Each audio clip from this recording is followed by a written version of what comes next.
Hello guys, welcome back to my channel learn easy English language. मैं आपका दोस्त अबूज़र। आज हम प्रीफिक्स पार्ट 2 देखेंगे। इससे पहले हमने प्रीफिक्स पार्ट 1 देखा था। उसमें हमने प्रीफिक्स की डेफिनेशन भी देखी थी और उसमें 5 प्रीफिक्स के बारे में डिस्कस किया गया था। आज हम पार्ट 2 देखेंगे, जो कि हर कम्पिटिटिव एग्ज़ाम में बहुत ज़्यादा इंपॉर्टेंट होता है और इसकी वजह से आपकी वोकेबलरी बहुत ज़्यादा मजबूत हो जाएगी। पहला जो प्रीफिक्स है मिस या इसको हम MISO मिसो पढ़ते हैं, ठीक है। इसके माने होता है रॉन्ग या एरर, या इसकी मीनिंग बैड होती है, या इसको हम हेट कहते हैं यानी नफ़रत। और इसके अलावा भी कई मीनिंग होती है। ये 4 मीनिंग आप याद कर लीजिए। जहाँ भी ये किसी भी वर्ड के शुरू में लगा रहेगा प्रीफिक्स के तौर पर, तो वहाँ ये चारों मीनिंग में से कोई एक इस्तेमाल होगी। जैसे एक वर्ड है गायनी की माने होता है औरत। उससे पहले हमने जोड़ दिया मीसो। इसको हम अब मीसो जीनी पढ़ेंगे, ना कि मीसो गायनी। मीसो जीनी माने औरत से नफ़रत करना, और जो शख्स नफ़रत करेगा उसको कहेंगे मीसो जीनिस्ट, ठीक है। इसी तरह एंट्री का वर्ड, इसके माने होता है मैन यानी आदमी। उससे पहले हमने जोड़ दिया मिस एंट्री के माने आदमी से नफ़रत, और जो शख्स आदमी से नफ़रत करेगा उसको बोलेंगे मिस एंड्रिस्ट। इसी तरह बिहेव के माने बर्ताव करना यानी व्यवहार करना। उससे पहले हमने डाल दिया मिस के माने क्या था, रॉन्ग यानी ख़राब व्यवहार करना, किसी से बुरा सलूक करना, उसको बोलेंगे मिस बिहेव। इसी तरह डीड के माने होता है काम यानी वर्क, जिसको हम बोलते हैं। उससे पहले हमने मिस जोड़ दिया तो हो जाएगा मिस डीड यानी रॉन्ग डीड यानी रॉन्ग वर्क। कोई गलत काम कोई करेगा उसको बोलेंगे मिस डीड। इसी तरह एक और वर्ड देख लेते हैं लीड। उससे पहले हमने जोड़ दिया मिस, तो ये हो गया मिस लीड यानी किसी को गलत रास्ते पर ले जाना, गलत रास्ता दिखाना, उसको बोलते हैं मिसलीड करना, ठीक है। इसी तरह दूसरा प्रीफिक्स देख लेते हैं री के 2 माने होते हैं। एक तो होता है बैक यानी वापस लेना, एक अगेन यानी दोबारा, और इसके अलावा भी मीनिंग्स होती हैं, ठीक है। लेकिन यहाँ सिर्फ 2 मीनिंग के बारे में बात करूँगा। चलिए कुछ वर्ड्स देख लेते हैं एग्जाम्पल। जैसे एक वर्ड है स्टार्ट के माने होता है शुरू करना। री के माने यहाँ क्या, अगेन यानी दोबारा। कोई काम दोबारा जब स्टार्ट करेंगे, शुरू करेंगे, उसको बोलेंगे री स्टार्ट, ठीक है। इसी तरह एक वर्ड है रिफंड फंड हमें मालूम है किसको कहते हैं। उससे पहले हमने जोड़ दिया री के मान क्या होता है, बैक यानी वापस देना। रिफ़ंड को क्या करेंगे, जब फंड वापस करते हैं पैसा, तो उसको बोलते हैं रिफ़ंड, ठीक है, यानी बैक। री के माने बैक होता है यहाँ पर। दूसरा वर्ड देखते हैं कलेक्ट के माने हमें मालूम है इकट्ठा करना। यहाँ री के माने अगेन यानी दोबारा, या इसके माने बैक भी होता है, यानी किसी चीज़ को दोबारा इकट्ठा करना। या इसकी एक और मीनिंग होती है स्मरण करना, यानी किसी चीज़ को याद करना। तो यहाँ री के माने अगेन हो जाएगा, ठीक है। एक और वर्ड देख लेते हैं रीअरेंज। री के माने अगेन या दोबारा, अरेंज व्यवस्था करना किसी चीज़ की, तो रीअरेंज यानी उसकी फिर पुनः व्यवस्था करना, तो हो जाएगा री के माने अगेन हो जाएगा, ठीक है। इसी तरह लास्ट वर्ड देख लेते हैं रिडीम री के माने यहाँ क्या होगा, बैक यानी वापस लेना। रिडीम के माने होता है मोचन कराना या छुड़ाना किसी चीज़ को। अगर आप कोई चीज़ गिरवी है, आप उसको पैसा वगैरह दे के छुड़ाते, उसको बोलते हैं रिडीम, ठीक है। नेक्स्ट प्रीफिक्स देख लेते हैं आ के माने होता है विदाउट यानी बगैर, या इसके माने ऑन भी होता है, इन भी होता है, अपान या अवे यानी दूर। इसके और भी बहुत सी मीनिंग है, लेकिन यहाँ कुछ मीनिंग देखते हैं। जैसे पहला वर्ड है एग्जांपल के तौर पे बेड के माने क्या होता है, बिस्तर यानी खाट पे, चारपाई पे।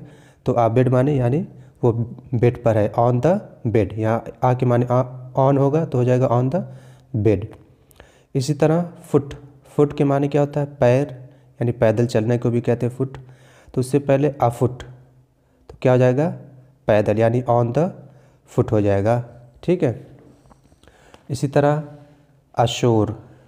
अशोर में आ के माने क्या होगा, ऑन होगा, ठीक है। अशोर माने यानी साहिल पर, जिस जो होता है तट, समुद्री तट, उसको बोलते हैं अशोर, यानी ऑन द शोर, समुद्र के जो तट होते हैं उस पर, ठीक है। यहाँ आ के माने होगा ऑन।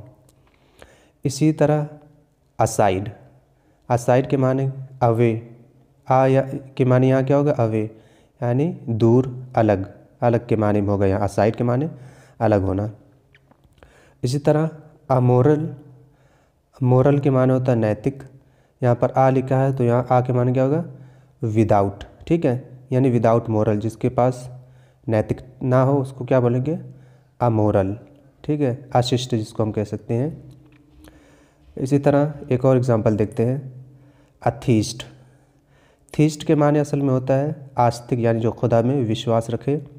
उससे पहले हमने आ लगा दिया तो आ के माने विदाउट, यानी जो भगवान या खुदा में विश्वास ना रखे उसको बोलते हैं अथीस्ट, यानी नास्तिक, ठीक है। इस तरह और भी बहुत से वर्ड्स आप बना सकते हैं प्रीफिक्स का इस्तेमाल करके। चलिए एक और प्रीफिक्स देख लेते हैं, नॉन।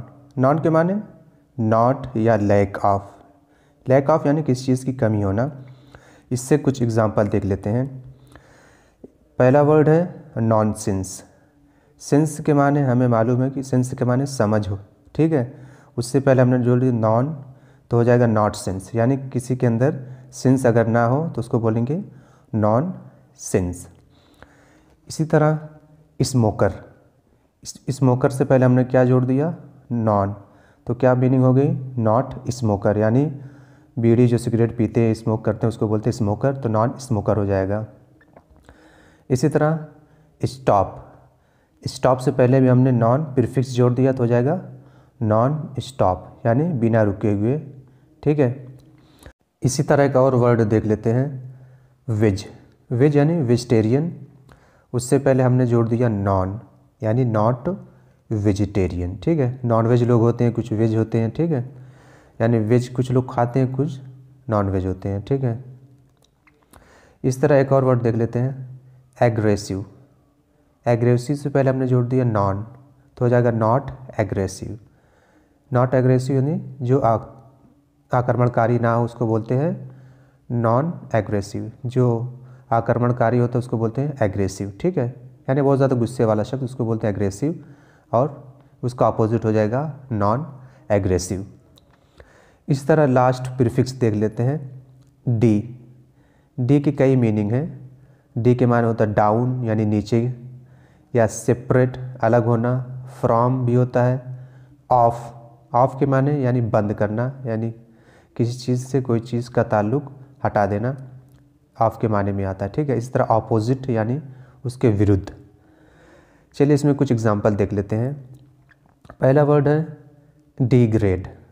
इसमें जो ग्रेड, ग्रेड के माने दर्जा होता है, पोजीशन जिसको हम बोलते हैं। उससे पहले हमने जोड़ दिया डी, तो डी के माने यहाँ क्या होगा, डाउन, यानी किसी चीज़ का या कोई शख्स उसका दर्जा हम नीचे करेंगे, उसको ह्यूमिलिएट करेंगे तो हो जाएगा डिग्रेड, यानी नीचा दिखाना, अपमानित करना, तो क्या हो जाएगा, डिग्रेड हो जाएगा।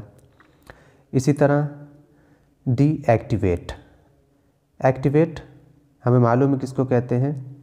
उससे पहले अगर हम जोड़ देंगे डी, डी के माने क्या होगा, ऑफ, यानी बंद करना, तो डीएक्टिवेट कोई चीज़ हो जाएगी, ठीक है। यहाँ D O double F, off, यानी जो ऑफ है उसके माने में होगा बंद करने के, तो डीएक्टिवेट हो जाएगा। इसी तरह और एग्जांपल देख लेते हैं, डीफॉर्म।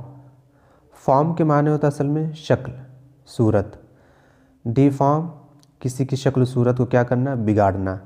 डी के माने क्या होगा, ऑपोजिट हो जाएगा, या डाउन, ठीक है, दोनों मीनिंग हो सकती है यहाँ। डिफॉर्म करना, किसी का नक्शा है, चेहरा है या कोई शक्ल है, सूरत, उसको क्या कर देंगे, बिगाड़ देंगे, तो बोलेंगे डिफॉर्म करना। इसी तरह एक और वर्ड देख लेते हैं, डीकम्पोज। कंपोज के असल माने होता है बनाना किसी चीज़ को, तो डीकम्पोज, यहाँ डी के माने सेपरेट, यानी अलग करना, ठीक है, या उसका अपोजिट मीनिंग होता है, दो मीनिंग यहाँ होगी। तो कंपोज यानी कई चीज़ों से मिलाकर एक कोई चीज़ बनाएंगे तो उसको बोलेंगे कंपोज। तो कंपोज का जो अपोजिट हो जाएगा तो हो जाएगा डीकम्पोज, यानी कोई चीज़ है उसको हम क्या करेंगे, पृथक करेंगे, सेपरेट यानी अलग अलग कोई चीज़ कर देंगे, या इसके और भी माने आता है, जैसे सड़ना, गलना, ठीक है, उसको बोलेंगे डिकम्पोज होना, ठीक है, या इसके माने पृथक करना, अलग अलग करना। इसी तरह एक और वर्ड देख लेते हैं, डिकोड। डिकोड के माने होता है गूढ़ लिपि खोलना। असल में जो कोड होता है, जब उसको हम डिकोड करेंगे यानी उसको जब हम खोलेंगे उस लैंग्वेज को, यानी इनक्रिप्टेड जो लैंग्वेज होती है उसको जब हम खोलेंगे उसको बोलते हैं डिकोड। अब जब उस लैंग्वेज में हम लिखेंगे तो उसको बोलते हैं कोड, ठीक है। तो डिकोड के माने गूढ़ लिपि खोलना। इसी तरह आप बहुत से वर्ड्स बना सकते हैं। अगर आपको कहीं भी डी प्रीफिक्स मिले तो आपको इन मीनिंग में से कोई एक मीनिंग ज़रूर मिलेगी उसमें से, ठीक है। उम्मीद करता हूँ दोस्तों आपको ये वीडियो पसंद आई होगी। अगर आपको ये वीडियो पसंद आई तो चैनल को लाइक, शेयर और सब्सक्राइब ज़रूर करें। Thank you so much for watching my video.